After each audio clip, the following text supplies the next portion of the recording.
આજે જાબડિયા ગામે સમગ્ર ઠાકોર સમાજના વરિષ્ઠ આગેવાનો આદરણીય ચંદનજી, અમૃતજી, નંદાજી, આપણા રાયકનજી, આ બધા વરિષ્ઠ આગેવાનો ભેગા થયા છે ત્યારે એમને સમાજની ચિંતા કરીને પોતાનો અમૂલ્ય ટાઈમ કાઢીને જેને પણ જે બંધારણ કર્યું હતું એ બંધારણનો ભંગ કરીને આજે તમે એમ સમજો કે ભાઈ અર્જુનને અને ગબ્બરને બંનેને ખબર હતી કે સમગ્ર 3 જિલ્લાના ઠાકોર સમાજે સાથે મળીને આ બંધારણ બનાવ્યું છે અને એ દિવસે જાહેરમાં એવું કહેવામાં આવ્યું હતું કે આ મુદ્દાઓનો કોઈ પણ ભંગ કરશે તો એને લાતમારો કરવામાં આવશે, એની હાથે સામાજિક કોઈ વ્યવહાર કરવામાં નહીં આવે અને જ્યાં સુધી માફી નહીં માંગે ત્યાં સુધી જે ગામની કમિટી હોય જાબડિયાની એ જે કહે એ પ્રમાણે કરવાનું રહેશે। ત્યારે મારે અર્જુનને અને ગબ્બરને અને જાબડિયા ગામને કહેવું છે કે આ સારું બંધારણ બનાવ્યું હતું અને બીજા સમાજે જેને પણ બાકીના 5 સમાજે બંધારણ બનાવ્યું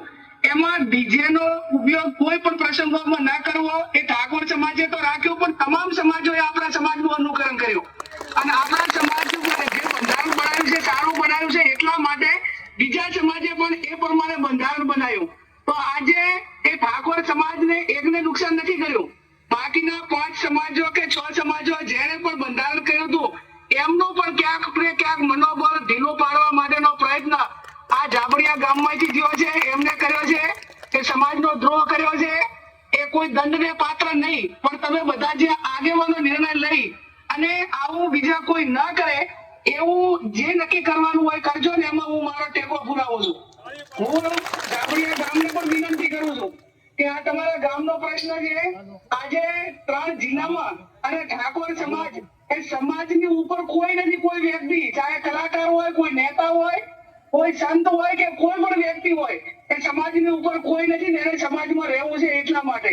અને હું વિનંતી એ કરું છું કે આ બધી જે બેન દીકરીઓની સુરક્ષા માટેનો મોટો પ્રશ્ન ઉભો થાય છે, વિદ્યાર્થીઓના અભ્યાસમાં તેનામાં મોટી તકલીફ પડે છે અને તમામ પ્રકારની બધીઓ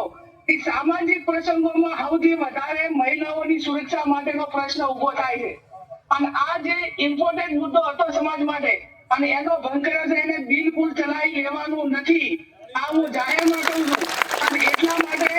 એ જાબડિયા ગામ એના આગેવાનો માફી માંગે, અર્જુન અને ગબ્બર માફી માંગે અને છતાં માફી માંગ્યા પછી 4/1/2027 ના રોજ સમાજ ભેગો થાય ને ત્યારે આમના માટે શું કરવું એ ટાઈમે સમાજ નિર્ણય લેશે। આ મારો વ્યક્તિગત અભિપ્રાય છે અને આ અભિપ્રાયને આગળ વધારીને આગેવાનો પણ એમાં સુર પુરાશે એવો મને 100% ભરોસો છે। ફરી વિનંતી કરું છું સમગ્ર ઠાકોર સમાજને, આગેવાનોને અને આ જે બંધારણ બનાવ્યું છે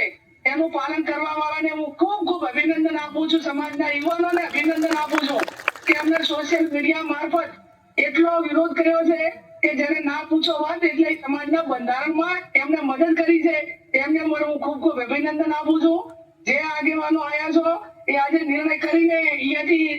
ઉઠજો અને નિર્ણય એવો કરજો કે આવનાર સમયની અંદર બીજો કોઈ આ ભંગ કરવા માટેનો પ્રયત્ન ના કરે। જય સદારામ બાપા। ખૂબ ધન્યવાદ માન્ય